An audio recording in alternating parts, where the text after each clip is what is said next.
So people always ask me, when they saw me in the gym in the pumping iron days, they say, why is it that you're working out so hard? 5 hours a day, 6 hours a day, and you have always a smile on your face.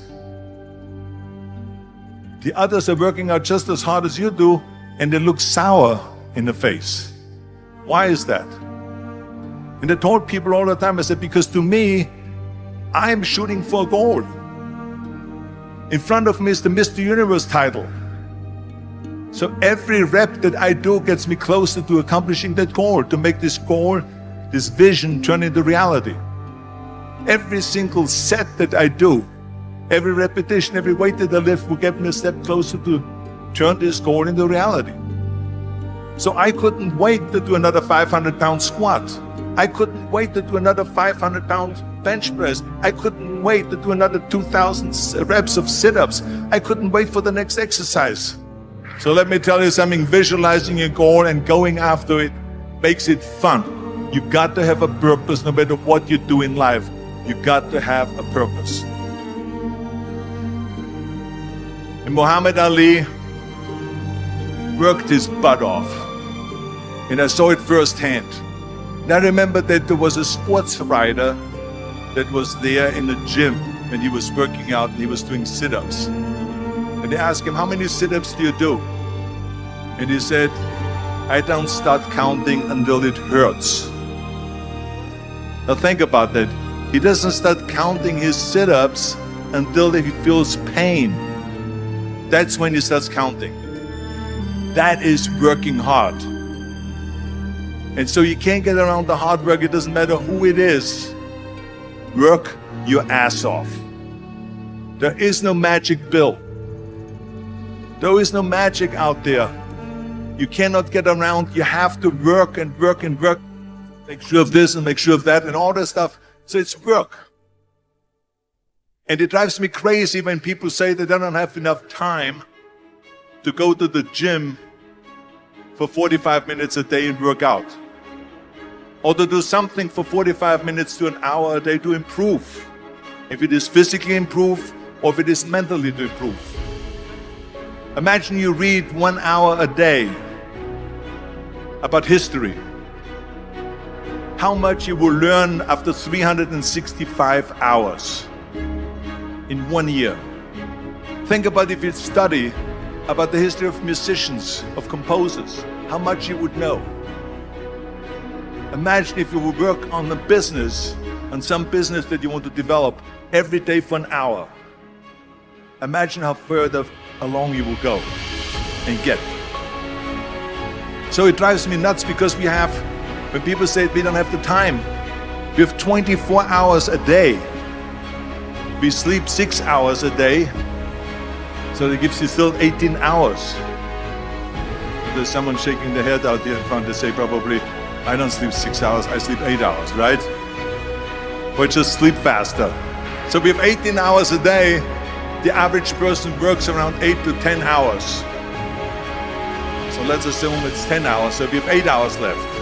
Then you travel around an hour a day, maybe 2 hours a day. So now you have still 6 hours left. So what do you do with these 6 hours? What do you do with these 6 hours? Then we eat a little bit, then we schmooze a little bit, talk a little bit to people and all that stuff. But you can see how much time there is available if you organize your day. So you got to work hard. I hate plan B. And I tell you why. Because we have so many doubters, as I've said earlier, the no-sayers. We have so many of those people that say no and you can't do it, it's impossible. That is okay because we just turn off, as I said earlier, and we listen and we hear the no being a yes. You can't do it, you can't do it, and all of that. So that is possible to do that amongst all the negative people around you. But when you start doubting yourself, that's very dangerous. Because now what you're basically saying is that if my plan doesn't work, I have a fallback plan. I have a plan B. And that means that you start thinking about plan B, and every thought that you put into plan B, you're taking away now that thought and that energy from plan A. And it's very important to understand that we function better if there is no safety net, because plan B becomes a safety net. It says that if I fail, then I fall and I get picked up and I have something else there that will protect me. And that's not good, because people perform better when there's no safety net. People perform better in sports and everything else if you don't have a plan B. I'm telling you, I've never ever had a plan B. I made a full commitment that I'm gonna go and be a bodybuilding champion. I made a full commitment that I'm gonna be in America. I made a full commitment that I'm gonna get in the show business and I'm going to be a leading man. No matter what it takes, I will do the work. I will do the work over and over and over until I get it. And the same was in politics and everything like that. So to me, it is very dangerous to have a plan B, because you're cutting yourself off from the chance of really succeeding. And one of the main reasons why people want to have a plan B is because they are worried about failing. What is if I fail, then I don't have anything else? Well, let me tell you something. Don't be afraid of failing, because there's nothing wrong with failing. You have to fail in order to climb that ladder. There's no one that doesn't fail. Michael Jordan said in one of his interviews, when they said, "You are unbelievable, you're the greatest basketball player of all times." I mean, tell me about that. And he says, "Well, you're just mentioning the successes." But he says, "For me to become the greatest basketball player, I missed 9,000 shots when I was playing basketball at the NBA games." So during these games that he was so successful, he missed 9,000 shots. Does it make him a failure? No. He's one of the greatest basketball players of all times, but he failed 9,000 times. Do you get it? We all fail.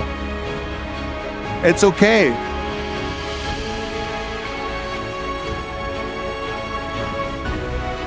What is not okay is that when you fail, you stay down.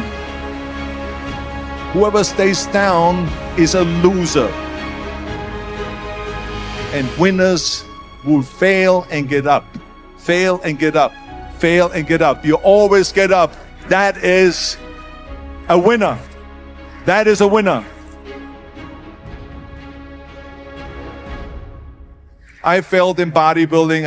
I lost bodybuilding competitions. I lost powerlifting competitions. I lost weightlifting competitions. I had movies that went in the toilet and that were terrible and got the worst reviews. And in politics, I remember I had many of the initiatives on the ballot, and we lost. My approval rating in California went down to 28%. And then it went back up again, and they won again the governorship. Hey, we all lose. We all have losses. This is okay. And this is why I say, don't be worried about losing, because when you're afraid of losing, then you get frozen. You get stiff. You're not relaxed. You got to be, in order to perform well in anything, if it's in boxing or if it is on your job or with your thinking, is only happening when you relax. So relax. It's okay to fail. Let's just go all out and give it everything that you got. That's what it is all about. So don't be afraid to fail.